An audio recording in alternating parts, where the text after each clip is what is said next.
What if I told you? The most defining moment of the 21st century still raises questions that remain unanswered to this day. That 3 skyscrapers collapsed, but only 2 were hit by planes? That America's air defense was missing in action as 4 hijacked planes flew over the most protected airspace in the world? This isn't just history. It's a story of terror, courage, heartbreak, and mystery. This is the full story of September 11th, 2001, the day that forever changed America and the world.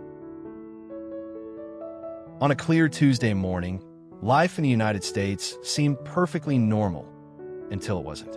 At 7:59 a.m., American Airlines Flight 11 took off from Boston's Logan International Airport, headed to Los Angeles. On board, 92 people, including 5 Al-Qaeda hijackers. Just 15 minutes later, Flight 175, another plane headed to LA, also left Boston. Then, at 8:20 a.m., American Flight 77 departed from Washington Dulles.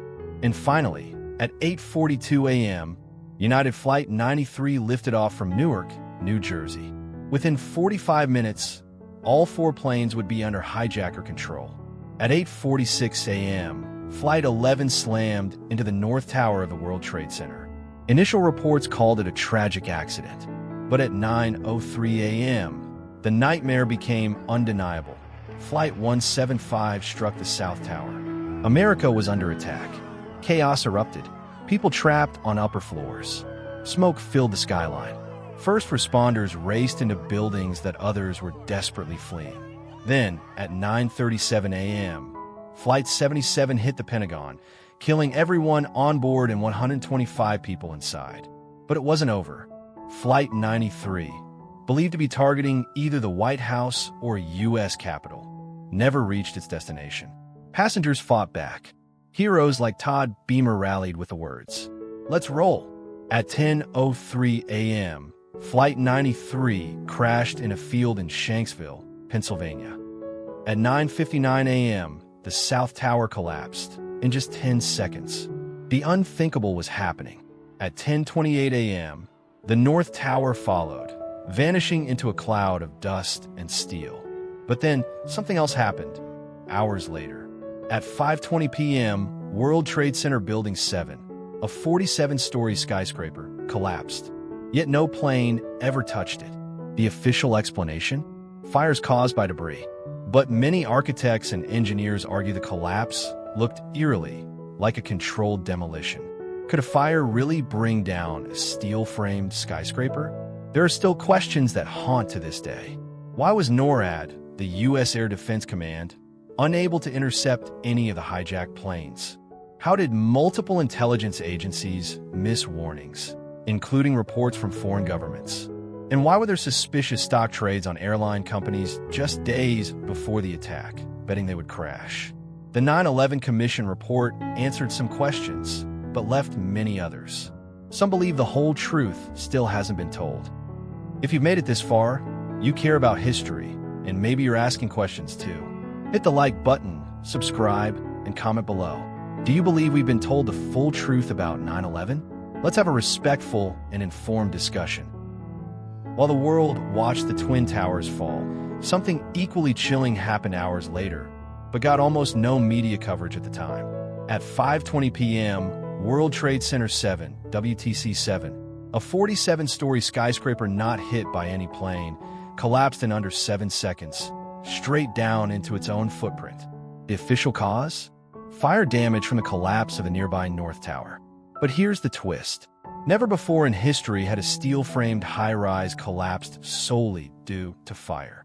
Multiple camera angles show symmetrical, free-fall collapse, which many engineers, architects, and physicists argue is consistent with a controlled demolition, not a fire-induced failure. And yet, no forensic investigation of the building's steel frame was ever completed. Why? Because nearly all the debris was quickly hauled away and destroyed, without thorough analysis. Thousands of experts, including the architects and engineers for 9/11 Truth, continue to challenge the official narrative. Their question is simple. If WTC-7 was brought down intentionally, what else was? WTC 7 wasn't just any office building. It housed highly sensitive government operations. The Secret Service, the IRS, the SEC, Securities and Exchange Commission, the CIA. According to several reports, the SEC lost thousands of case files in the collapse, many tied to major Wall Street investigations, including Enron, WorldCom, and corporate fraud in the 1990s. Were these losses simply a tragic coincidence, or was evidence conveniently erased? To this day, no digital backup of these files has surfaced. The government says the destruction was accidental. Critics say it was convenient. When buildings fall due to natural causes, they tilt, twist, and crumble unevenly. But when they're intentionally demolished, you get free fall, symmetry, and dust clouds, just like we saw on September 11th. Even survivors reported hearing explosions going off floor by floor in the towers before they collapsed. Multiple firefighters and first responders testified to boom, boom, boom sequences as if detonations were set. So here's the burning question.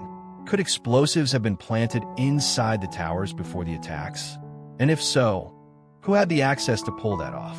Critics argue that only someone with insider knowledge and unrestricted building access could have prepped those structures.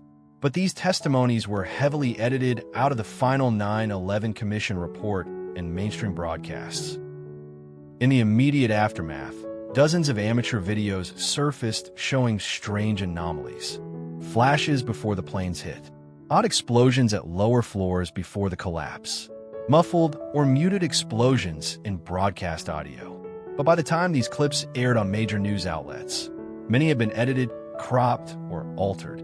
In fact, key footage aired once and was never shown again. Others were buried or only made public through Freedom of Information Act, FOIA, requests years later. Why was the raw footage suppressed? Who decided what the world was allowed to see and what it wasn't? Multiple countries, including Germany, Israel, and Egypt, warned the U.S. about impending attacks involving aircraft in major cities. The CIA had been tracking several of the hijackers for over a year, yet somehow they were able to board planes with box cutters undetected. Days before September 11th, unusual put options were placed on United and American Airlines stock, bets that their stock would crash. Someone knew what was coming. Yet the identities of those traders were never made public, and the case was quietly closed. The 9/11 Commission, tasked with telling the full story, wasn't even formed until 441 days after the attacks, despite public outcry. Key figures, including President Bush and Vice President Cheney, testified behind closed doors, not under oath, and not recorded. Entire sections of the final report were heavily redacted. And to this day, thousands of documents related to the attacks remain classified or sealed. If there's nothing to hide, why hide anything at all? Regardless of what you believe, the tragedy of 9/11 is undeniable. Almost 3,000 people were killed that day, including 343 firefighters, 60 police officers, and hundreds of civilians. Countless others have died since from illnesses linked to Ground Zero or in the wars that followed. The emotional scars run deep, and the political consequences run deeper. We owe it to those who died to seek truth, not just closure. What do you believe? Was 9/11 exactly as we were told, or was something far more complicated? Drop your thoughts in the comments. Let's have the conversation the media never wanted us to have. Hit subscribe for more deep dives into truth, mystery, and history. Share this video, because remembering 9/11 means questioning it too.